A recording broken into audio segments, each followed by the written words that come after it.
if the FBI received information that foreign persons had evidence of improper or unlawful financial payments paid to elected officials or other politically exposed persons, would that pose a national security concern? Well, I think the kind of conduct you're describing is typically something that we would look at very closely through our efforts at malign foreign influence. It starts to shade into a blend of what we call malign foreign influence with potentially public corruption, and it's something that we take seriously. Thank you. Another question following up kind of on that point of view. Pursuant to FBI policies and protocols, what steps should the FBI take to vet or more fully investigate evidence of improper or unlawful financial payment paid to elected officials and other politically exposed persons? Well, I think at the risk of sounding like a lawyer, like I used to be, it depends on the facts and circumstances of each case. But we would certainly need to look into that, and depending on the circumstances, there could be an assessment, there could be an investigation, there could be any number of steps that would be taken to make sure that there's not a national security risk.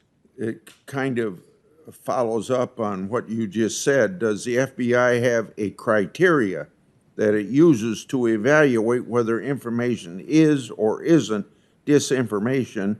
If so, what is that criteria? So when it comes to disinformation, we don't look at I think sometimes this gets lost in a lot of the public commentary. We're not out there investigating whether or not information that we see floating around is truthful or false in the first instance. Our focus in the malign foreign influence space, which is I think what you're driving at, is on whether or not there's a foreign adversary of some sort potentially trying to push the information, and then from there we look into it.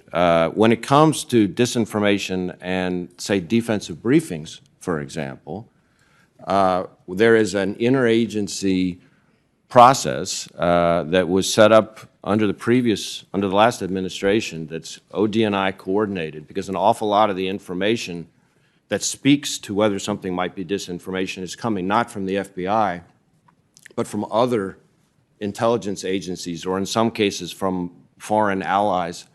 And so there's a process to make sure that we are approaching that information consistently and objectively. And of course, the defensive briefings that we do, whether it's for members of Congress, officials in the administration, businesses, universities, what have you, the whole point of the defensive briefing is to share information with the recipient to educate them so that they can make decisions about what they want to do. But again, that's not an FBI coordinated process, an interagency framework led by OD&I on that.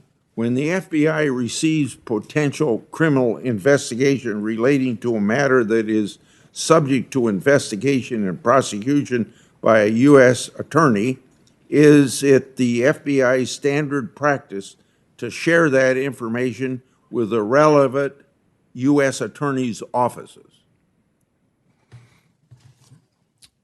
My expectation is that when a particular office has the lead, both the U.S. Attorney's Office and the relevant FBI field office, that if other offices come across that information that's relevant to that, we want to make sure those tips and leads are passed to the responsible office. Okay.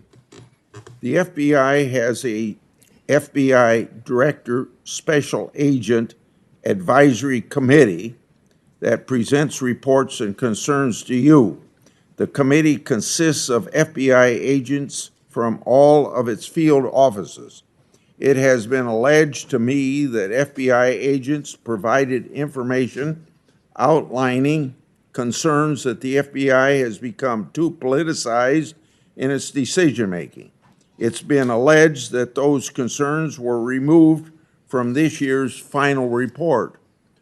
Wouldn't you agree that field agents' concern of that level of significance should be included in the report? What steps will you take to address the concerns raised by these FBI agents?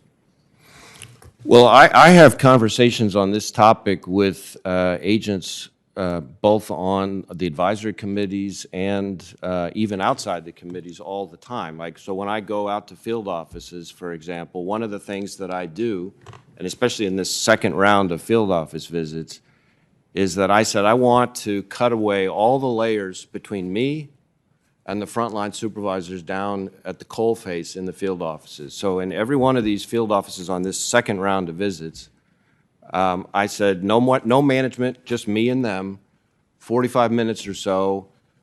I want to be able to hear it directly without all the bubble wrap that exists around the FBI director. And I found that to be a very productive way to try to make sure I'm getting closer to, to the action and to the great people we have out on the front lines. I think you've answered the process, but you haven't answered the specific thing about why that information was taken out of the report.